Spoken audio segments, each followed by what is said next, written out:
में से कई लोग ऐसे होंगे जिन्होंने फर्स्ट इंस्टेंस पे सही ऑप्शन टिक किया था, बट बाद में जो है तुम लोगों ने चेंज किए होंगे आंसर्स को अपने, और वही आंसर्स गलत निकल कर आए होंगे। तो 50 तरीके के पीडीएफ एमसीक्यूज करके तो चले जाते हो, लेकिन वो जो एक स्किल अंदर से आता है, वो जो कमांड एंड कंट्रोल आता है एग्जामिनेशन के पूरे स्ट्रक्चर के ऊपर, वो एक्सपीरियंस से आता है, वो वक्त से आता है। ये वीडियो इनफैक्ट मैं काफी पहले ही बनाना चाह रहा था जब सीयूटी पीजी का एक्चुअली एग्जाम हुआ था, बट डिफरेंट रीजन की वजह से ये डिले होता गया। अब जब कल सीयूटी पीजी के फाइनल स्कोर कार्ड आ चुके हैं और एनटीए का प्रेस रिलीज भी आ चुका है, तो I think this is the right time to speak about it. कुछ बातें ऐसी हैं जिनको करना बहुत जरूरी है इस साल के क्वेश्चन पेपर या फिर इस साल के जो स्कोर के ट्रेंड्स निकल कर आ रहे हैं, उसके बेसिस पे कुछ पैटर्न्स देखने को मुझे मिल रहा है जिसके बारे में डिस्कस करना बहुत जरूरी है, क्योंकि इसके बिना जो है कुछ बच्चे हर साल मिस गाइड या मिस डायरेक्शन में जाने वाले हैं। इस साल तो जिन्होंने दे दिया चलो ठीक है उनका, बट अगर इन चीजों को अभी नहीं क्लियर करते हुए चलेंगे तो आने वाले वक्त में ये बहुत ज्यादा डेंजरस सिचुएशन बनता जाएगा और कई बच्चे जो है बहुत ज्यादा डिमोटिवेट होने वाले हैं। तो चलो फिर शुरू करते हैं आज की डिस्कशन। पहली बात तो ये जो कि मैं काफी टाइम से कह रहा हूँ, इनफैक्ट मेरा जो फर्स्ट शॉट था सीयूटी पीजी का, जाके तुम चेक कर सकते हो 13,000 व्यूज जिस वाले शॉट में है, तब से मैं इस बात को कह रहा हूँ कि CUT is the next big thing in this country. बहुत ज्यादा कॉम्प्लेक्स और बहुत ज्यादा इंटरेस्टिंग होता जा रहा है ये एग्जामिनेशन, और बहुत ज्यादा डेडिकेशन ये एग्जामिनेशन मांग रहा है। That is of course there, वो मैंने पहले भी बोला था, आज भी मैं इस बात को बोलूंगा, इसमें कोई दो राह दो मत नहीं है। अब देखो, क्योंकि ये एक एग्जामिनेशन है, ये तो ऑब्वियस है कि मतलब कुछ ही बच्चे हर साल सिलेक्ट करेंगे। ये मैकेनिज्म है इस तरह से डेवलप किया जाएगा कि कुछ बच्चे हर वक्त सिलेक्ट होंगे और बहुत सारे बच्चे जो है नहीं सिलेक्ट हो पाएंगे। या तो क्वेश्चन पेपर इजी आएगा तो कट ऑफ ज्यादा होगा, क्वेश्चन पेपर डिफिकल्ट आएगा तो कट ऑफ कम होगा। वो मैकेनिज्म हमेशा काम करेगा क्योंकि लिमिटेशंस है, नंबर ऑफ सीट्स में लिमिटेशंस है, इसीलिए हमेशा ये रहने ही वाला है कि कुछ लोग सिलेक्ट होंगे और कुछ लोग नहीं सिलेक्ट हो पाएंगे। और हमारा ये टारगेट होना चाहिए कि हम कैसे इस वाले ग्रुप में आ जाए, कि कैसे हम इस गेट के अंदर जैसे तैसे एंटर कर जाए। सीयूटी पीजी एग्जामिनेशन का ही अगर हम लोग ले ले तो कोई ऐसे बहुत ज्यादा प्रोमिस तो इससे नहीं निकल कर आ रहा है। मैं पहले भी इस बात को कह रहा हूँ कि ये सिर्फ एमए में एडमिशन लेने के लिए एक एग्जामिनेशन है, but that itself is becoming so complex and so difficult year and year. अब देखो, इस साल का क्वेश्चन पेपर मैंने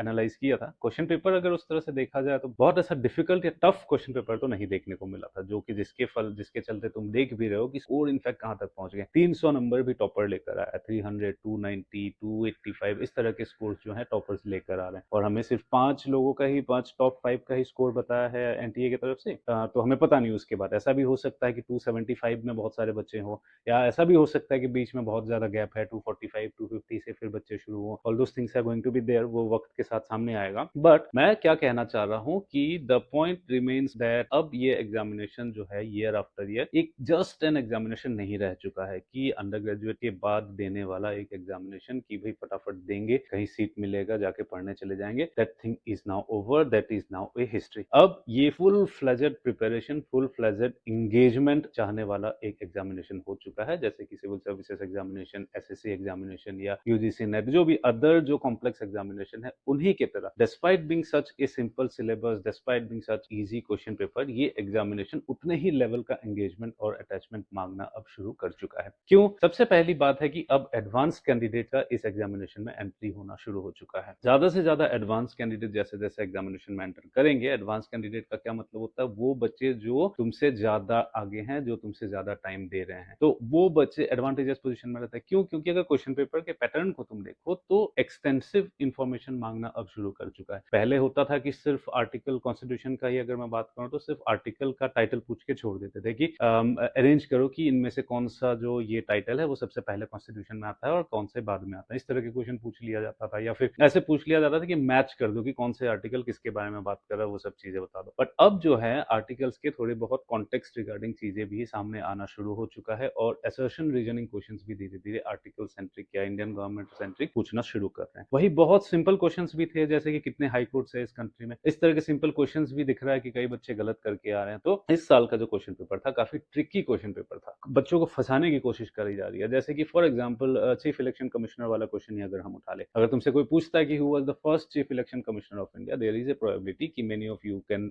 गिव द आंसर कि Sukumar Sen was there. But क्योंकि उसको एग्जैक्ट डेट के साथ पूछ दिया गया है, तो तुम्हारा दिमाग जो है एग्जामिनेशन में तुम्हें धोखा देना शुरू करता है। तुम सोचना शुरू कर देते हो कि फर्स्ट इलेक्शन कमिश्नर क्यों नहीं पूछा इस क्वेश्चन में, फर्स्ट इलेक्शन कमिश्नर तो सुकुमार सेन थे। बट ये जो डेट्स मेंशन कर दिया है, क्या इन दिनों में चेंज हुआ था किसी कारणवश चीफ इलेक्शन कमिश्नर? तो इन तरह की चीजें जो है तुम्हें परेशान कराते हैं। और जो एडवांस कैंडिडेट होते हैं, जिनका मतलब है कि जिनका बहुत ज्यादा होल्ड होता है चीजों के ऊपर, क्योंकि वो काफी टाइम से एक्सटेंसिव चीजों के ऊपर स्टडी करते हुए आ रहे हैं, वो बच्चे इसको फटाफट से अटेम्प्ट कर देते हैं, और जो बाकी बच जाते हैं वो लोग उसमें फंस जाते हैं। मैं बहुत अच्छी तरीके से एग्जामिनेशन साइकोलॉजी को समझता हूँ क्योंकि पिछले काफ़ी टाइम से मैं एग्जामिनेशन साइकोलॉजी के ऊपर भी स्टडी कर रहा हूँ। तो मैं इस बात को गारंटी से कह सकता हूँ कि तुम में से कई लोग ऐसे होंगे जिन्होंने फर्स्ट इंस्टेंस पे सही ऑप्शन टिक किया था, बट बाद में जो है तुम लोगों ने चेंज किए होंगे आंसर्स को अपने और वही आंसर्स गलत निकल कर आए होंगे। तो ये क्यों होता है? मैं बार-बार इस चीज़ को स्ट्रेस करना चाहता हूँ। ये क्यों होता है? ये होता है because of lack of hold and lack of command. वो कहता है ना कि जो एक्सपीरियंस्ड ड्राइवर होता है वो उसके सारे सेंसेस काम कर रहे होते हैं जब वो गाड़ी चला रहा होता है। वैसे तो गाड़ी चलाने में क्या है, बस पैर से ब्रेक, एक्सेलेरेटर, क्लच करना है और हाथ से स्टीयरिंग चलाना है। बट उसके साथ जो एक थिंकिंग प्रोसेस एसोसिएटेड होता है, वो थिंकिंग प्रोसेस जो है आपको ड्राइविंग स्कूल में नहीं सिखा पाता है। वो थिंकिंग प्रोसेस जो है आपके एक्सपीरियंस और मैच्योरिटी के ऊपर आता है। वही चीज़ एग्जामिनेशन के केस में भी होता है। आप 50 तरीके के पीडीएफ, एमसीक्यूज़ करके तो चले जाते हो, लेकिन वो जो एक स्किल अंदर से आता है, वो जो एक कमांड एंड कंट्रोल आता है एग्जामिनेशन के पूरे स्ट्रक्चर के ऊपर, वो एक्सपीरियंस से आता है, वो वक्त से आता है। और इसीलिए एडवांस कैंडिडेट उन्हीं को ही मैं कह रहा हूँ कि जिनका होल्ड है एग्जामिनेशन साइकोलॉजी के ऊपर, जो कॉन्फिडेंट है कि मैं जो जानता हूँ मैं वो सही जानता हूँ, क्योंकि मैंने सिर्फ एक बार नहीं कई बार इसके बारे में सुना है। और जो कम लेवल की जिनकी तैयारी रहती है, उनका होता है कि कहीं एक बार शायद सुना था मैंने, अरे यार कहीं सुना था शायद, कहीं एक एमसीक्यू में देखा था शायद, तो वो लोग जाके कंफ्यूज हो जाते हैं एग्जाम के अंदर। ठीक है, सो तुम्हें भी अपने आप को एडवांस लेवल पे पहुंचाना है। तो